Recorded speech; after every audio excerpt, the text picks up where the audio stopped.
Se lo mencionamos al principio del programa, tenemos un invitado especial para hablar de Chile, se llama Jorge Baradit, es escritor, fue novelista, es novelista, pero básicamente muy conocido porque ha vendido muchísimos ejemplares de su libro Historia Secreta de Chile.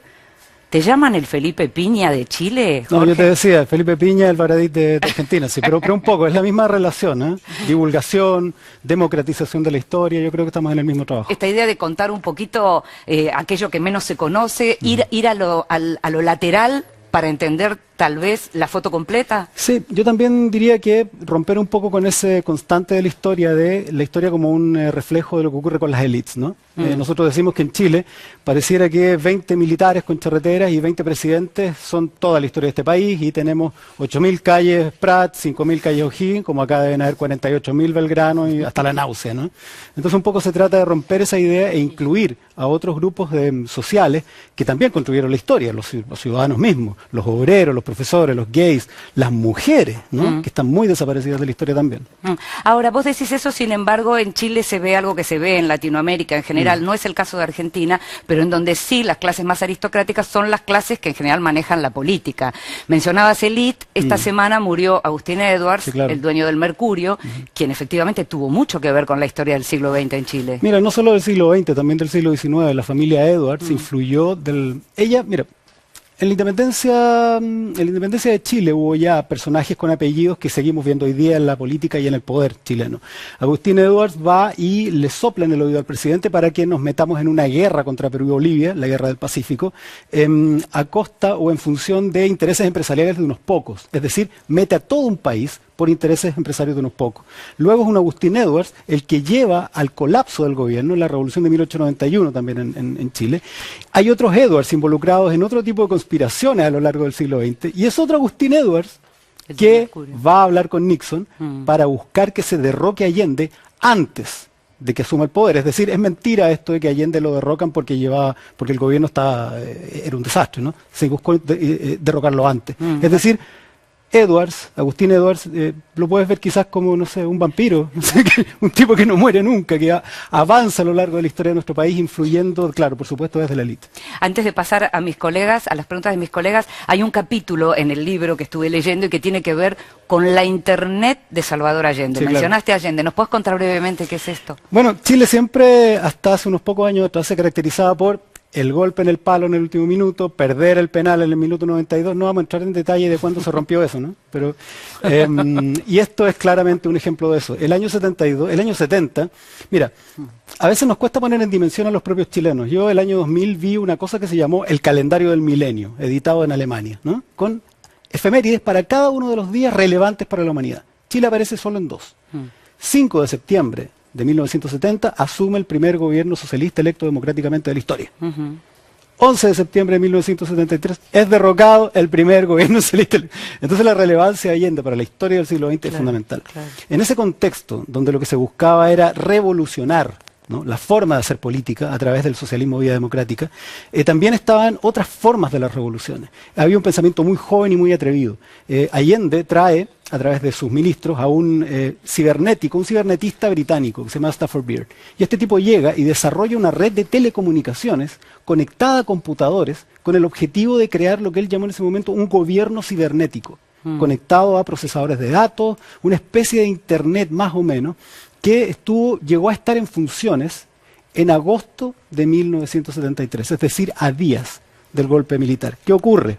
Porque esto es un penal de última hora perdido. Porque los militares dijeron, esto es una red de telecomunicaciones para alzamientos obreros, destruyámoslo.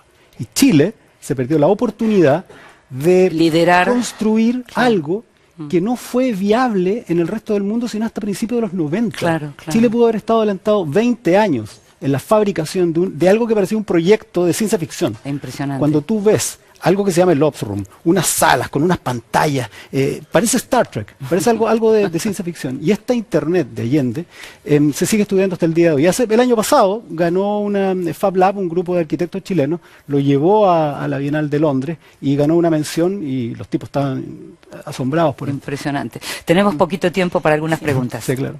Jorge, sí, buenos días. Hola. ¿Qué opinás de esto que se dice siempre de Chile, que hay un mismo apellido a la izquierda y otro a la derecha? Pero además, ¿por qué por qué ha fallado la renovación generacional que se buscó? ¿En política hoy, dices tú?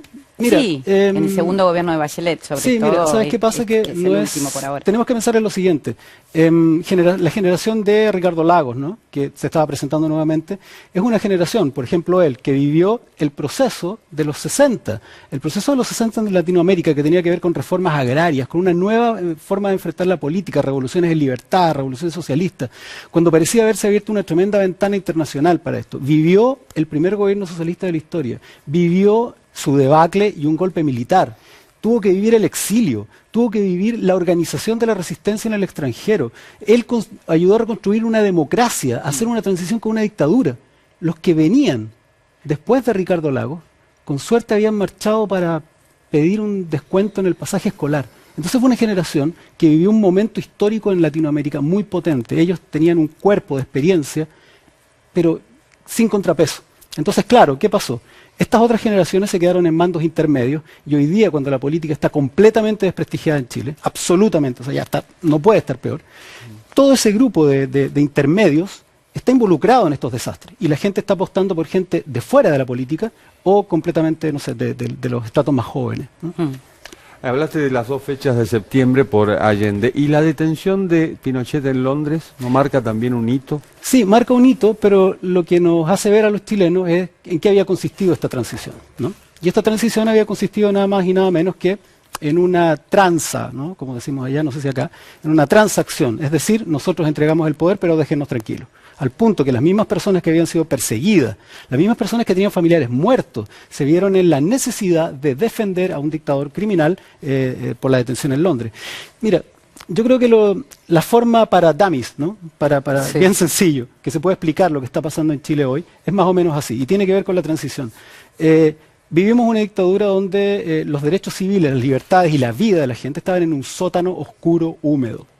Cuando logramos pasar a un periodo democrático en los 90, los que vivimos ese proceso sentimos efectivamente que había llegado la alegría, como se decía allá, pero era un suelo mínimo de derechos y de dignidad, pero nosotros lo sentíamos como una maravilla.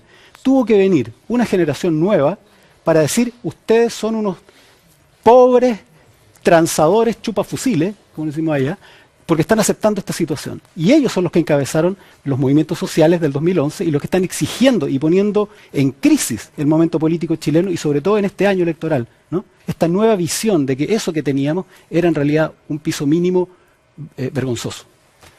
Jorge, en Argentina tenemos el pasado muy presente. Se lo nota, se discute, se habla, etcétera. En Chile, ¿cómo es la relación, pregunta amplia, ¿no?, de Sí. cultura política, ¿cómo es la relación de los chilenos con la memoria y con el pasado? Es una relación complicada porque Chile tiene el poder está concentrado de maneras que no lo está en ningún otro lado. En todos lados existe una élite, existe una aristocracia heredera de latifundios, pero en Chile es particularmente concentrado en muy pocas personas, ¿no?